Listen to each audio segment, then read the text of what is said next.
Super excited to be here. Ladies at UX is an organization very close to my heart after years of being on the organizing side of things. So I'm happy that I'm able to come back and make an appearance. Can everyone hear me and see me okay? Can you raise your hand if that's the case? Perfect. All right. First test passed. Next, I'm going to share my screen. Wish me luck. See if the technology gods help. Okay. There we go. And can everyone see the presentation? I see people raising hands. Awesome. Looks like we're all set. So, like the co-organizer said, thank you so much for being here tonight. I'm going to talk a little bit about what I've learned throughout the years around building teams in the organization that I've worked with based on my experiences, in the hope that you might find some of that useful and relatable. So excited, I have some slides prepared, but I'm also excited for the Q&A. So start thinking. And I don't know if we want to give any instructions around Q&A. Are we doing that over the Q&A function, Katrina? Yeah, so maybe we can try, actually, again, we're new to this tool. So I did activate the Q&A functionality. So you should be able to ask a question if you click on the Q&A button. And honestly, I don't really know how it works. Maybe someone who knows Zoom better can try it and see if it works. Oh, somebody, okay, so looks like someone is able to make a, okay, great. Test question, awesome. So, okay, so it looks like it is working. And then so yeah, so this tool is pretty nice that you can like upvote, and so we can like make sure we adjust the more important questions. So yeah, I'm glad that you're able to find this functionalities. If you have trouble, PMS, one of our panelists would be able to help you find that Q&A feature. Cool. Awesome. All right, I'll get started. So a little bit about me. I'm born and raised in Uruguay, South America. That pretty building you're seeing there is one of our emblematic architecture pieces, the kind of building that you can find in postcards from my city, Montevideo. Right now, as Clara mentioned, I'm the head of UX at the Cloud Security group at Cisco. So I lead, my organization is about, I think we're about 15 people now.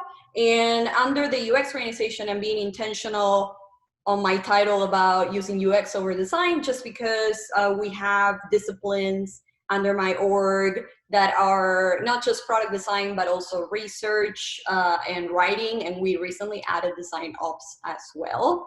And this is a very distributed team. So we have folks in the US, in Canada, and in Tel Aviv, in Israel. So that's been fun, and I'm going to touch on that later in the presentation.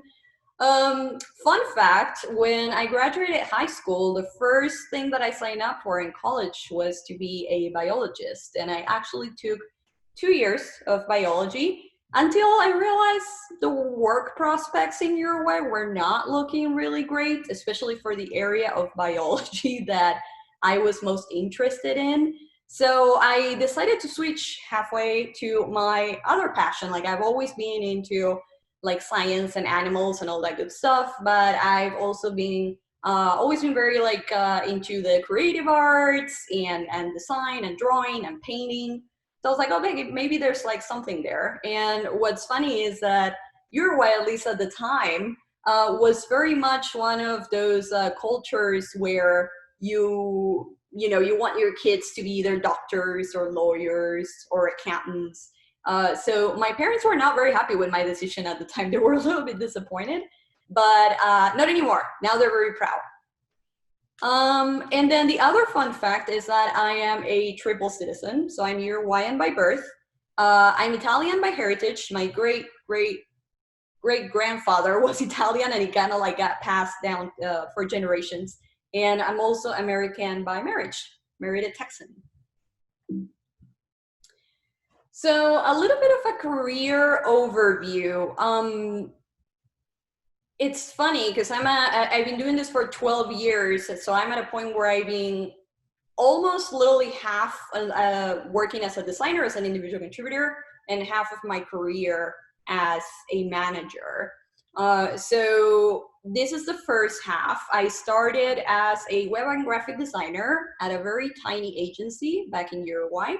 And I was doing all sorts of work that you can think about. I was doing, sorry, I want to make sure I have the chat open just in case anything goes wrong. There we go. So I was doing all sorts of work, anything digital or print that came my way, you name it, I was doing that. Did that for a couple of years. And then I joined a company called Globant. Some of you might have heard of it. It's a pretty large software consulting company based in, it's originally from Argentina. Now they have offices all over the place. But at Globant, that was my official first exposure to UX and my official first exposure at designing software. And I got the opportunity to work for some well-known brands in the US. From Uruguay, I did some work for Autodesk, for MoneyGram, and a couple others. And then in 2013, I married my husband and moved to Houston, Texas. And it's funny because I said I did like half and half, and this is supposedly the individual contributor / designer part, but you can see their title UX manager. I actually joined that company called Habu as the first design person with the goal of building a design team and a design practice. So I had the title ready to go to start hiring people. Unfortunately, the company ran into some trouble and that didn't quite materialize. So my following role had the same title, but this time around, I did get to build a team. I joined Headspring Systems, which is a consulting firm in Houston. And then I got the chance to hire 3 more designers and build my first small team, which I'm also going to be talking about later on. And then in 2016, I got this opportunity to join Cisco in San Francisco. So I joined as a product design manager, also known as first line manager, to lead the team of a small team, 3 product designers that were working back in the day in Cisco Umbrella, which is the main product that we're still working on today. And that became eventually the cloud security organization around the Umbrella product. And then it's almost 2 years ago, I took on the role of head of UX, and I've been there since, taking on, like I said, not just the designers, but also the team of writers and researchers and ops folks that are in charge of the product experience.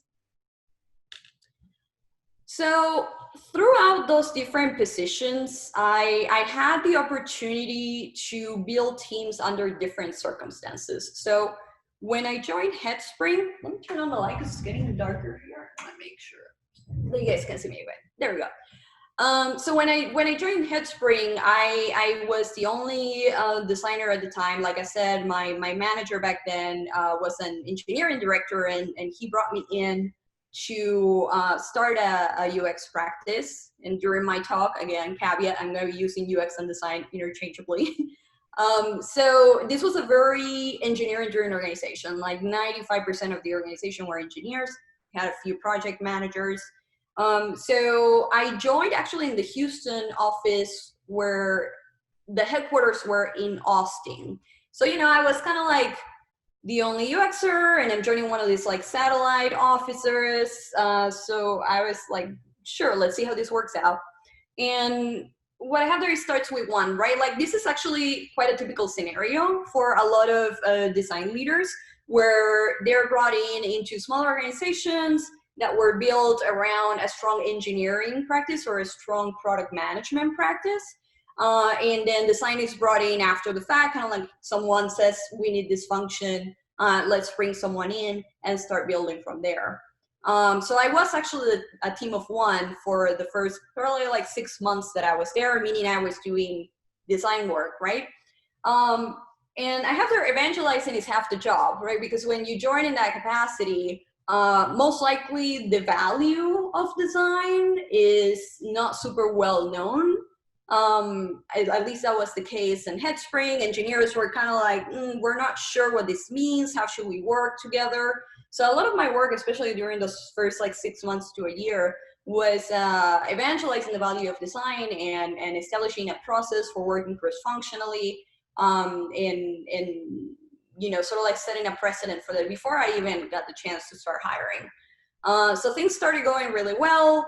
I had more work that I could take at one point because, once people see design is actually a good thing and it makes customers happy and our product's better, then there's like a lot of demand.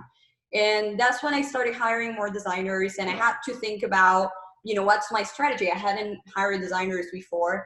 So the first decision I had to make was whether I was going to hire designers in the Houston office, which was a small satellite office, or in the Austin headquarters and manage remotely. So I decided that in order to make my life simpler, I was going to hire locally. And I don't regret that. I do think, now I'm experienced in managing remote teams, but I am grateful that as my first experience directly managing people, I was able to be co-located. It was kind of cool also because it turned Houston into sort of like the UX pole of Headsprings, right? Like that's where the UX team was, and that's where all the UX work would come in. So that was my first experience. And I really liked it. At that point, I know a lot of folks kind of like, especially in design, try management. And, sometimes I hear they miss the craft. The stress that you get as a manager is very different than the stress that you get as a designer, as an individual contributor, right? Like suddenly you're not responsible for your own performance. You're relying on other people's performance to reflect well on you. So it's just different. And I know a lot of colleagues that tried it and they were like, this is not for me. And they went back to just being designers, just very senior designers or principal designers. And that's their thing, and that's perfectly valid.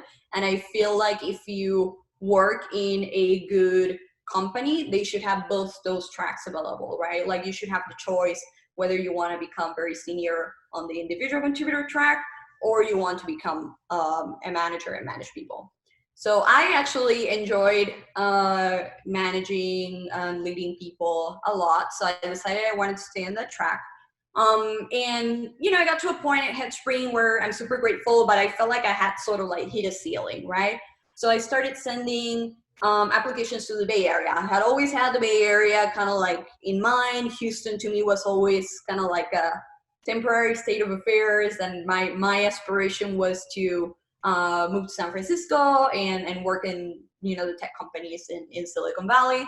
So started sending applications and got this opportunity to join Cisco, specifically what was then actually, it was called OpenDNS, now part of Cisco. The group was actually an acquisition that Cisco had made of a cybersecurity startup called OpenDNS. And to this day, we still have the office. If you're from San Francisco and you've been to any of the Ladies at UX events, we had the chance to host a few events there. The culture was very much still a startup culture. So it was nice because I feel like, I joined this big organization, but I sort of get the best of both worlds. I get the startup culture with, the resources of a large organization like Cisco. Now, what was different or like the biggest difference between this position and my role back at Headspring was that at Headspring I got to build a team from scratch, like I mentioned, which means I got to, pick who I hired, who I worked with.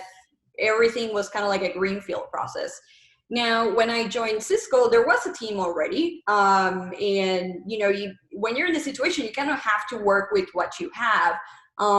It feels a little bit, you see the image of the house, or kind of like someone built the foundation of the house and they bring you in to finish it, but like the work on it never really stopped, almost like merging high-speed traffic. So it was actually pretty stressful at the beginning. It was also a very technical domain, right? So I'm ramping up on cybersecurity, which I did not know anything about before joining. I'm getting to know my team. I'm getting to know the stakeholders, move towns. So it was a pretty high stress time, but it worked out okay. So some things that I took away from inheriting a new team, even before this, like fortunately I had the opportunity to meet the team during the interview process. So I knew I had a chance to kind of like see, is there chemistry? What's the makeup of the team? Are these people that I would like to work with? The answer obviously was yes. And at the same time, they got to assess me, right? Like they had a say in the hiring process for whom their manager was going to be. So I started managing designers, and I was reporting to the director of UX. And if I had to describe the process of inheriting a team, or at least the ideal process, it starts with assessing. Sometimes I see, and maybe some of you have experienced this, a new leader comes in and it's kind of like trying to sort of like make their mark and start making changes right away. I don't think that's a good approach. Personally, I feel like the first stage in the situation is to assess everything, assess the team, right? Like getting to know the team, who they are, how they prefer to work, what are their strengths and weaknesses, assess the work, right? Like the workload. One of the reasons I was brought in was because the team was spread very, very thin, so they needed to scale right away. But the director of UX also had like a million other things in his plate, so he didn't have the bandwidth to do that. So you might have heard of the book, The First 90 Days. Like this was a lot of that, right? Kind of like observing and resisting the urge to have people start changing things, and instead taking notes, both literally and in my head, around what I was observing. And once I felt comfortable with that, then, if there's a need, I started thinking about reshaping the team, right? And reshaping is more about, after that assessment stage, consider things like, do we have the right people in the right seats, right? Are people working in projects and assignments that play to their strengths? What are the superpowers of everyone on my team, right? Initially, I said this in the other slide, but usually when it's a small team, it tends to be UX generalists. And what that means is people that can do product design, or I should say visual design, interaction design, and also research. So the team was doing all these things, but there's usually, an area that each person sort of like specializes on and that they enjoy the most. So getting a sense for that. And then try to be a little bit more intentional about the operating model. In this case, as I started scaling the team, I did my research on different models for design teams, and I landed at a centralized partnership, which means having a central team that reports to a design leader, but each designer is paired with, we call it delivery teams, other companies call them squads. It's essentially that cross-functional unit of engineers, product managers, and designers that are working towards a goal. It could be a project, it can be an area of the product, depending on the organization. So having those defined, another big piece was to start standardizing, right? So you understand the situation, you have a plan. Now it's time to start setting some ground rules. This could be anything from how the team interacts, like team agreements, to the team's core values. Formalizing process a little bit. Everyone has a process, right? It's just more around like formalizing it and making the implicit, explicit. Tools were kind of like all over the place, right? So that those more like operational aspects of the job. And then once all of that is in place, hopefully you get to accelerate. And that's actually a lot of what I've been doing since probably like a couple of years into that product design manager role. And I've continued to do this in my new role as the head of UX, is to scale and mature the team, right? So start with this like small group of generalists, and then as the team grows and matures, I started to see a need for having strong players in some of those areas, right? Like, so started with visual design. So still generalist, but like strong on the visual design side of the house, because that felt like it was an area for improvement for us.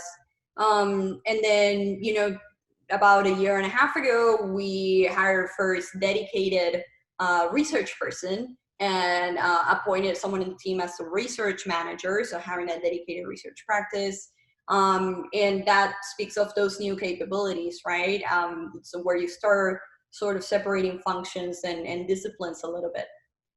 I will say there's risks to scaling too fast, right? I always like to say that I like to grow my teams responsibly, because this has been studied. It's not just me saying it. Is the more people you have, the lower effort you're going to get from each individual. And that's not because they're not trying. It just feels like, you know, the responsibilities are a little bit more diluted. So you want to be careful about that. People like to have purpose. If they feel like the work that they're doing is, you know, not impactful because it's just lost in the bigger, you know, pool of work that is being assigned, they might lose their motivation, they might leave. And the team identity has always been very important for me, right? Not growing just for the sake of growing, and not just adding people because we need heads, we need headcount, we need resources, but also being very careful about bringing people in that will add to that team identity. There's been a lot of talk recently around culture fit and culture add. The way I think about those things is culture fit to me is someone that aligns to the values of the team, that shares our same core values. And a culture add is someone that brings in something different, whether it's background, demographics, type of experience, education, you name it, something that the team doesn't have, and then a new person is adding to the mix. And the other thing is, as things grow and mature, being adaptable is very important. It's change is inevitable, right? And maybe the formula that worked for the team's organizational model or process, the meetings that you had, like a lot of that is just not going to scale. So as a manager, I had to be very open to sort of pivot wherever it makes sense. I think it's very important to get feedback from the team to understand where these things happen and when they need to happen as well. So for example, during our monthly team retros, we would go over the team meetings and rituals, right? Like what's working, what's not working, do we want to change anything? We would adjust meetings. Instead of having something weekly, we would have it every other week. Instead of having like a 30-minute meeting, we would make it a 15-minute meeting. So continuously being flexible and adaptable is very, very important. Now, this is kind of like a parenthesis. I wanted to talk about hiring diverse teams, and this can be like a topic on its own. It can be its own talk, and there are speakers out there that are like way more qualified than I am to talk about the topic. But I wanted to point out a couple of simple things that if you're a manager currently, or if you're considering managing people, you can do as a hiring manager. And I'm saying this because not all companies have processes in place around hiring for diversity, and there's usually no malice behind that. Usually the startups, people are just like, you know, growing pains and winning people, and no one like stops to think about that. But as the hire manager, you have the power to define how you hire, right? So these are just like 3 easy things that I had the opportunity to do, and I feel like have contributed to having a diverse team. So it starts with pipeline of candidates, right? As you get applicants and you might be working with a recruiter, make sure that the list of people you're going through is a diverse list of individuals. Because if it's not, then there might be something wrong. It might be your job description. Maybe the recruiter that is doing the sourcing is not keeping this in mind, right? So being involved and being proactive and keeping that present as you start getting applicants for a position or reaching out to potential candidates, it's definitely the first step. Diverse interview panels. These sounds obvious, but I actually worked in a lot of companies that would have interview panels and it was all men or all whatever. So that introduces bias, right? Like there's no way around it. So having diversity in the panels, and if it's not like a panel format, anyone that's involved in the interview process that is going to be interviewing candidates, it's important to have diversity at that level as well. And then the other thing is to practice structured interviewing. So actually, when I first joined, the way that when I first joined Cisco Cloud Security, since they were coming from that startup world, the hiring process was pretty lean, right? Like the candidates would go through, they would give a presentation, and then they would go through several one-on-one interviews, and then everyone would get in a room and discuss, right? And they would do this like thumbs up, thumbs down type thing. And immediately after I did it the first couple of interviews just because that was, how everyone else was doing it. And I immediately started noticing, it's like, well, this is kind of like driving groupthink, right? Because I would talk to people like offline, and they would have one opinion, and then, during that group discussion, they would like change their mind. I was like, this is not good. So what I started doing is I created a Google form, my own form, with the hiring criteria, right? Like, why are we looking at this person based on the role? Have those questions, and I sent that form individually to each of the people that were involved in the interview process. And then I would collect the results. And with the results on the screen, then we would have that conversation. And I feel like that really helped. And honestly, like, it sort of like opened the eyes of like other managers, and then other hiring managers starting adopting it. Now we fully embrace the Cisco process, which is also very standardized, but that was interesting to see as well. So lessons learned across this journey. Turnover is not always bad. We went through, at one point at Cisco, we went through like this big merger, and we found ourselves in a situation when we started to lose people, and I felt horrible as a manager. It's like, there's something wrong with me. Like, why are people leaving? This is terrible. And then, looking back on that, it wasn't all bad. Obviously, it's always sad to lose people, but it also creates opportunity. Like, from that place, I was able to pitch like organizational changes that I felt like would help with retention and lift engagement, raise engagement of the designers that were still there. Bringing new people into the team that are excited about the work that they're doing, fresh eyes, which for design is like super important. It's that contrast of like, even though it's sad, I stopped seeing it as like this horrible thing, and started leveraging more like the opportunities that it creates. Obviously there's a certain threshold, right? Like of healthy turnover and unhealthy turnover. But yeah, that was an interesting learning. The other one is context matters more than you think. So I used to think that the way that people show up has a lot to do with their personality, and obviously, part of it does. But I've learned how the difference that it can make to change the context, whether it's the organization's context or like the team context, alter how we work. Like switching people to different positions.